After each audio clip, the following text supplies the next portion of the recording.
Et l'objectif, c'est de communiquer avec ce qu'on appelle le monde profane, c'est-à-dire les gens qui ne font pas partie de la franc-maçonnerie.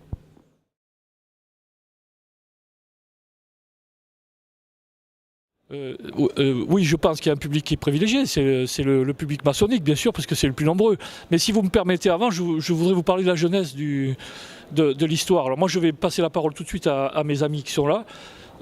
Quelques francs-maçons du Grand Orient de France ont proposé l'idée de faire créer un salon du livre. Et on a tout de suite voulu s'associer aux obédiences amies avec lesquelles on partage les mêmes valeurs philosophiques, sans pour autant être dans la même maison. Mais on rame tous dans le même sens. Juste une petite chose pour revenir sur ce salon du livre et de la culture maçonnique.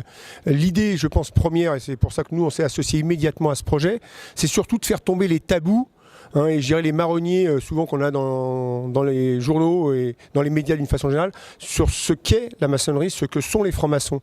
Aujourd'hui, on a souvent une image passéiste de ce que peut être la maçonnerie, alors que la maçonnerie c'est quelque chose de moderne qui s'inscrit complètement dans la vie de la cité aujourd'hui.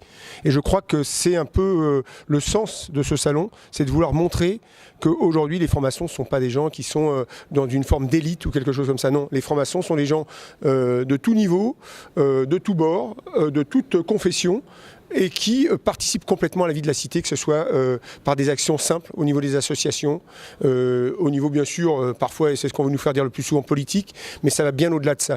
Voilà. Et c'est notamment une des raisons pour laquelle on a participé à cette journée aujourd'hui sur Périgueux.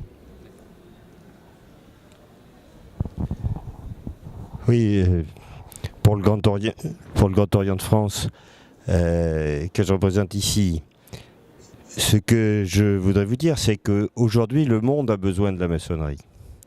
Compte tenu de l'état de nos sociétés, que ce soit un état moral ou politique, l'état des conflits, etc., il y a besoin de gens qui travaillent au progrès de l'humanité tout entière. Et c'est un message extrêmement moderne.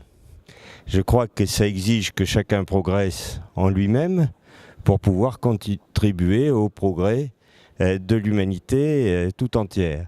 Je crois qu'avec les conflits qui traversent le monde, ce message est particulièrement important et il s'agit pour cela de rassembler tous ceux qui ont la volonté de travailler dans cet esprit-là.